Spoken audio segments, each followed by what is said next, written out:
ఈ రోజున చాలామంది బైబిల్ బడులలో, కళాశాలల్లో శిక్షణ పొంది సేవ కోసమై వస్తున్నారు. వీరు మానసికంగా గొప్ప తెలివితేటలు ప్రదర్శించడానికి ప్రయాసపడుతున్నారు. ఇదంతా వృధా ప్రయాస. దేవుని వాక్యాన్ని ఎరిగి ఉండాలి, వాక్యాన్ని ప్రకటించాలి. అదే దేవుడు మన నుండి కోరుతున్నాడు. నీవు జ్ఞానివా?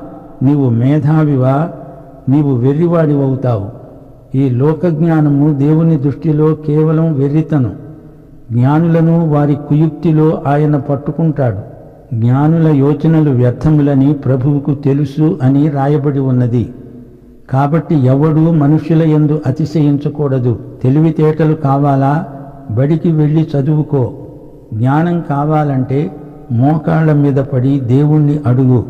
నీ తెలివితేటలను దేవునికి అప్పగిస్తే ఆయన నీకు జ్ఞానం ప్రసాదిస్తాడు.